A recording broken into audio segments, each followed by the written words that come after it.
Olá você! Eu sou Sofia Mendonça, que muitos podem conhecer do canal Mundo Autista, mas hoje eu estou aqui apenas como Sofia para inaugurar esse novo projeto, esse novo canal que visa a criticar e resenhar filmes, porque o cinema, essa produção artística audiovisual, é a minha primeira paixão.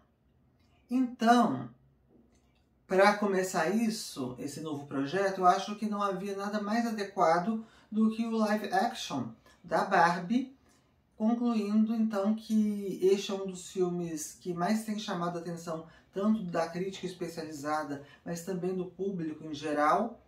Primeiro porque esse filme ele é dirigido pela Greta Gerwig. Desculpem a pronúncia, eu não sou a Isabella Boscov, que tem aquele inglês tão perfeito.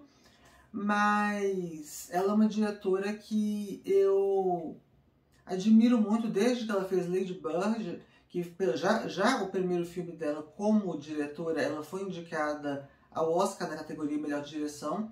Em cerca de 90 anos de cerimônia, apenas 7 mulheres conseguiram esse feito, então realmente é algo raro de se ver.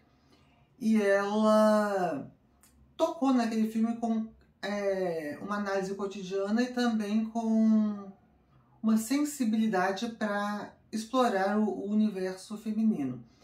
Eu acho que, inclusive, Lady Bird, embora eu não goste tanto desse filme, ele tem algumas, em menor escala, algumas das qualidades que vamos ver em Barbie, que é tanto essa reflexão do universo feminino, mas de uma maneira que é acessível, mesmo que profunda, é mais acessível a um público mais amplo do que geralmente esses filmes independentes, como era o caso de Lady Bird, são. Depois ela fez Adoráveis Mulheres, que é outro longa-metragem que fez bastante sucesso, teve muita aclamação. Eu particularmente gosto bem mais do Adoráveis Mulheres do que do Lady Bird. E agora com Barbie ela novamente se supera e com isso se tornou a primeira mulher a dirigir solo um filme que alcançou nas bilheterias mais de $1 bilhão. Além disso, muitas pessoas que tinham um certo pé atrás por se tratar de uma história da Barbie, um certo receio de ser um filme merchandising, digamos assim, tiveram um outro olhar, tiveram uma surpresa muito agradável com essa obra. Eu confesso que eu já estava bem empolgada, tanto por fazer parte de uma geração que brincou com a Barbie, quanto por entender que a Greta teria uma força e uma sabedoria para transformar, para não só compreender, e ela como boa TDAH tem esse hiperfoco, né, de compreender toda a trajetória da boneca Barbie, mas também uma força para traduzir isso de uma maneira artística, assim, que não simplesmente se corrompe a um entretenimento para vender um produto. Claro que ela está interessada em atingir o maior público, em ter interesses comerciais também, mas isso não anula e nem atrapalha a intenção de fazer uma obra-prima cinematográfica, sim, porque Barbie é uma obra-prima. É um dos melhores filmes que eu vi nos últimos anos e ao lado de Bela Vingança, da Emerald Fennell, que também é uma das raras mulheres a serem indicadas ao Oscar de direção, é o melhor filme que eu vi nesses últimos anos. E assim, poucos filmes a gente pode dizer que são realmente originais, inovadores, porque nada é original até que se prove o contrário. Aliás, tudo é original até que se prove o contrário. Então, muitas vezes o que nos atrai num filme é a forma, é a maneira como é construído algo. Mas Barbie, nessa construção, mesmo pegando, né, algo do imaginário de muitas pessoas, muitas mulheres principalmente, transforma isso em algo que realmente eu não me lembro de ter visto um filme que une tantas características dessa forma. Pelo menos não nas últimas décadas no cinema. A gente tem alguns clássicos que a Greta se inspirou, mas assim, desse modo eu realmente nunca vi. E para quem ainda não viu o filme, que eu acho até meio difícil neste momento, porque ele está entrando em streaming, né, agora, ele saiu dos cinemas, e com toda essa bilheteria, mas ainda assim, se você não assistiu, eu recomendo que fique longe de spoilers, porque a trama e a maneira como a Greta, que escreve este roteiro junto com o marido dela, o Noah, que também é um cineasta bem consagrado, fez História de um Casamento com a Scarlett Johansson, enfim, é muito rico nas reviravoltas, na forma como ela vai surpreendendo e analisando o que é ser mulher nos dias de hoje. E tudo isso está muito ligado à própria ideia da Barbie. Então a direção da Greta também é perfeita, impecável.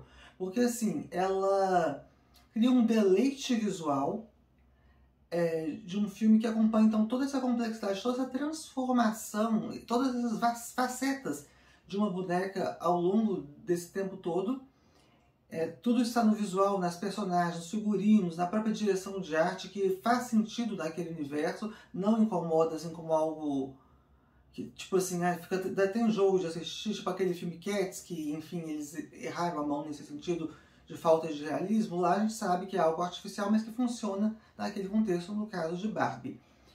Ela cria um filme que visualmente é impecável, muito divertido, cheio de tiradas engraçadas, que acompanha então essa transformação e todas essas facetas da Barbie enquanto personagem do nosso imaginário. Mas o que é melhor de tudo, todo esse figurino, todo esse trabalho técnico de direção de arte, enfim, ele está a serviço de uma história muito bem bolada, de uma reflexão, de uma série de reflexões que não deixam nunca de divertir o público. Ela se inspira naquelas screwball comedies dos anos 30, então, que era um subgênero que tinha várias piadas por minuto, mas ela também não foge de analisar e de satirizar, mas também refletir de maneira séria muito do que é ser mulher hoje. Então, por isso, até é um filme imperdível para qualquer mulher. Um dos exemplos dos momentos, vamos dizer assim, dramáticos da obra é o monólogo da América Ferreira, que fez muito sucesso, muitos já podem até ter visto em divulgações por aí. Ela fala como que é difícil ser mulher, mas eu, de novo, não quero dar muito spoiler, então é algo que merece ser visto. Inclusive porque a interpretação dela, desse monólogo, dá vida, e a própria personagem é uma personagem secundária, mas muito forte nesse sentido, e que aproxima então do mundo real. Outro ponto das atuações que eu gostaria de destacar para finalizar é que a Margot Robbie, como a Barbie, ela interpreta a Barbie estereotipada no filme. Ou seja, aquela Barbie que é a primeira ideia que nós vamos ter ao ver uma Barbie. Margot Robbie é a escolha perfeita para isso. Tem até uma piada no filme sobre isso que realmente foi muito bem sacada. Mas ela consegue fazer uma personagem que é um estereótipo, que é uma boneca, ou seja, não uma pessoa com toda a complexidade de sentimentos que uma pessoa tem, mas ela confere a essa personagem uma complexidade sem que ela pareça uma pessoa. Ela continua sendo uma boneca, ela continua sendo artificial, mas ela percebe outras camadas. E essa transformação ao longo do filme é muito interessante, assim como acontece com o Ryan Gosling no papel do Ken. Aliás, sobre o Ryan Gosling, uma coisa que eu queria destacar é que ele sempre foi um bom ator, eu gosto muito dele, seja de Diário de uma Paixão, seja La La Land, mas ele sempre foi um tanto quanto ofuscado, vamos dizer assim, pela protagonista. Exemplos, os próprios filmes que eu citei, e aqui Barbie poderia ser um deles, mas não é, porque ele se impõe na tela de uma maneira que não briga com a Barbie, mas eles se complementam com a Barbie da Margot Robbie. E ele até, de certo modo, satiriza essa coisa de ser um astro coadjuvante de uma estrela principal em um filme. Então, vale muito a pena assistir Barbie e refletir, se divertir. Há muito tempo, realmente, eu não vi algo que me fazia querer ir correndo para o cinema. Nesse fenômeno do Barbieheimer, realmente tinha sido maravilhoso, porque Oppenheimer e Barbie, filmes tão diferentes, mostram a grandiosidade do cinema e estão levando mais pessoas para conferir obras de boa qualidade. Então é isso, pessoal. Um grande beijo e até mais. Tchau, tchau.